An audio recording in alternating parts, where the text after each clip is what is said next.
ikaw ay tinatakbuhan pa. Alam mo, minsan talaga kakapalan na ng mukha talaga yung dumadaloy, namumutawi at bumabalot sa kanilang makakapal na balat na nagawa mo silang tulungan. Pero nung ikaw na yung nangihingi ng pabor, napakaliit lang naman, hindi nila magawang makapag-oo sa'yo, di ba? At yung taong magbibigay pa sa'yo, ito talaga very evident. Very evident.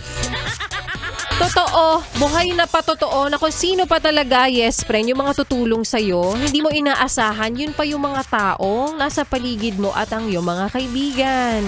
Mga hindi mo to mga kaano-ano ha, pero sila pa talaga ang yung maaasahan at magbibigay pa ng tulong sa'yo. Malamang maraming nangyayaring ganyang eksena ngayon, di ba? Nako, sinasabi ko sa'yo, ilang buwan pa bago sumapit ang Pasko, alamin mo na kung sino-sino sila. Baka mamaya mabigyan mo ng ham. Totoo talaga yan, yes, friend. Sabi nga nila, mahalin ang sariling atin pero parang minsan ang bigat-bigat. Parang hindi applicable minsan sa kadugo mo, no? Charot. Ay, kaya naniniwala talaga ako na kung sino pa yung hindi mo kadugo, sila pa talaga ang hindi mo kaano-ano. Ha? Maayong hapon para sa mga maot at gwapo na yes pa rin natin. Kasama nyo na nga kapiling kachismisan, kakwentuhan at kaututang dila. Yes, totoo. Hindi ka nagugulumihanan, hindi ka rin naalimpungatan. DJ Laika Barista na yes friend ang iyong napapakinggan alas 3 hanggang alas 6 po ng gabi yan dito sa iyong solid na paboritong kabanding ang 101.1 Yes FM. At para sa mga yes friend natin na nag-aabang dyan ng biyaya ng himala ng libre dahil dyan tayo magaling, of course. Dahil magbibigay naman kami sa inyo ng ngiti na abot-anit na naman yan sa darating na Sabado. Oo, napakalapit na nito dahil makiisa, makisaya ang fiesta'y narito na, ha? Sa darating na Sabado, yes friend, magsama-sama po tayo dahil may libreng pa-concert ang 101.1 Yes FM para sa inyo. May Zumba na rin, may singing contest pa, may Shoppers Bazaar din kaming iaalay para sa inyo.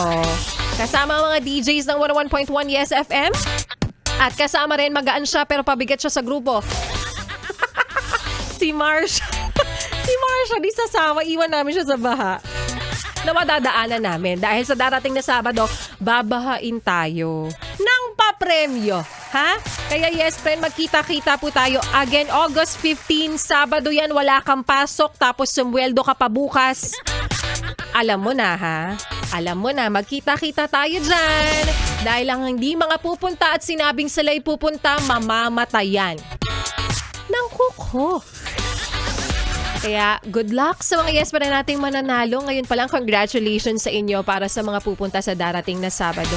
Kaya wag mo na rin ilipat ang iyong stasyon. Wag mo na rin ipihit pa ang iyong talapihitan sa kalaban dahil magbabalik po si Laika Barista at mamaya sa aking pagbabalik. Kapag mahal mo ang isang tao, ang sabi nila, hindi mo raw kayang tiisin. At yan nga yes pre ng kwento na ating mapapakinggan mamaya sa aking pagbabalik para po sa ating Laika Barista Moments. Kaya ituloy pa natin yes pre ng pakikinig mo sa mga kantahan ko ngayong hapong ito kasama ang susunod na kanta natin na para sa iyo. Umaasang kahit saan ka mapunta, laging naroon siya. Kaya naman here's laging naroon ka dito sa 101.1 Yes FM. Solid.